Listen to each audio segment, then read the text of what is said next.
A new trading week has kicked off here on Wall Street. Today I'm joined on the floor of the New York Stock Exchange by Peter Cardillo of First Standard Financial, and he'll tell us what to expect this week. Peter, great to have you here today. Good to be back. Well, we have a lot on tap, including central bank meetings, as well as the G20 at the end of this week. Now, we also have plenty of event risk in terms of Europe with the Dutch elections coming up, as well as some of the U.S.-German meetings. So what do you think is the most important for the equity markets? I think it's the Fed, there's no question about that. And there's no doubt that the markets have already placed in a rate hike on Wednesday.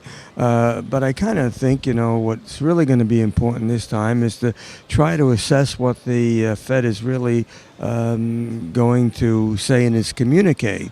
And the question is, will we have a more aggressive Fed or lesser aggressive rate hikes on our hands in the coming months? And I suspect that, all things being equal, that there's a good possibility that the Fed may have to raise more than 3 times this year. And that's based on 2 factors. One, the present economic conditions, and also if the Trump economic plan goes into effect, and that is obviously lower tax rates. If that would happen, then the Fed is going to have to defend, the economy in terms of inflation, and so there's a good possibility that we could be faced with 4 rate hikes, possibly even 5. And speaking of rate hikes, we got the ECB meeting last week. Now, on the heels of that, we saw the dollar trade lower against the euro, and in today's session, we're seeing flat trading. But of course, all eyes are on the Dutch elections that are taking place this week. So in terms of the Eurozone, what is your outlook going forward? Well, in terms of economic activity, there's no question that they're doing much better than they have been.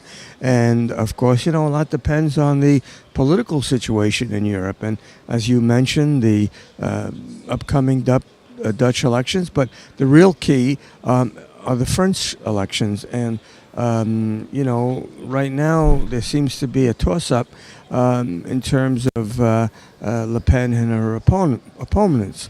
I suspect that if she should make some inroads going into the elections, then, we could see the euro come under attack, and that obviously would mean a stronger dollar, and that would mean probably, the price of gold shooting up again.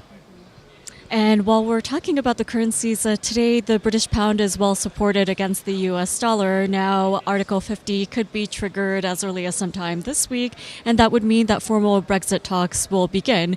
But it does also appear that Scotland is back in the spotlight today as the National Party leader plans to apply for a fresh referendum. So what's going on there?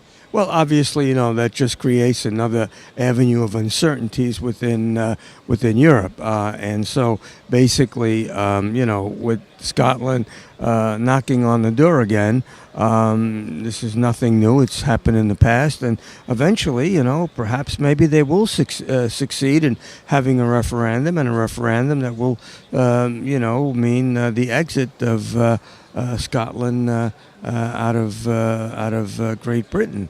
And of course, if that happens, while it would not necessarily be a negative effect perhaps for the euro, but it certainly could be a negative effect for the British pound. And last but not least, from the G20 meeting, do you expect anything? No, not really. I don't expect very much. Generally, the G20 have an agenda, but their agenda seems to be less effective than perhaps, an individual country. Okay, Peter, well, thank you for joining me on this Monday. Here in New York, we have a snowstorm coming, so we'll talk about that as well as all that happens in terms of global events next week. Thanks for joining me. Thank you.